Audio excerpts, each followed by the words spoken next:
Kaya ng Gilas ang Jordan mamaya? Ito pag-uusapan natin. Bago natin simulan ang ating basketball update, pasubscribe naman at pakifollow sa ating TikTok account para updated ka sa mga bagong upload natin. Maraming mga fans ang tila hindi kumbinsido na kayang mananalo ang All-Filipino lineup ng Gilas Pilipinas kontra sa Jordan. Ito ay sa dahilang walang naturalized player.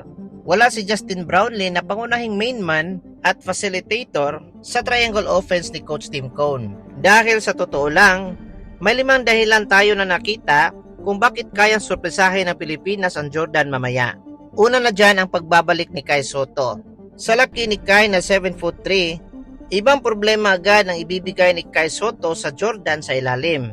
Kasama sina Junmar Fajardo at AJ Edo, mandidilim agad ang makakaharap ng Jordan kumpara noong 2022. Pangalawa, maaaring maging mas unpredictable ang opensa ng Gilas. Kapag wala si Brownlee, wala rin isang player na automatic na magiging sentro ng bawat posesyon.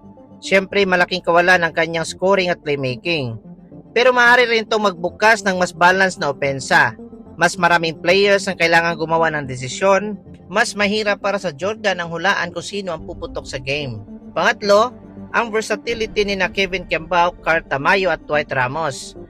May kakayahan silang maglaro sa iba't ibang posisyon, pumutok at any given night. Di tulad nung meron Justin Brownlee, mas limited ang minuto ni Tamayo at may kahati sa mga touches sila Kevin Kiambao at Dwight Ramos. Pangapat, kilala na nila ang Jordan. Tinalo na nila ito noong 2022 FIBA Asian Qualifier. Na at that time, wala pa sa peak sila Kai Sotto, Carl Tamayo at Kevin Kiambao. Collective efforts talaga ang kailangan at may mga veterans din tayo sa lineup na kaya din mag-lead sa scoring at depensa. At ang panglima, home court advantage. Sa Mall of Asia Arena mismo gaganapin ang laban. At alam naman natin kapag Gilas game sa Pilipinas, ibang klase ang energy ng crowd.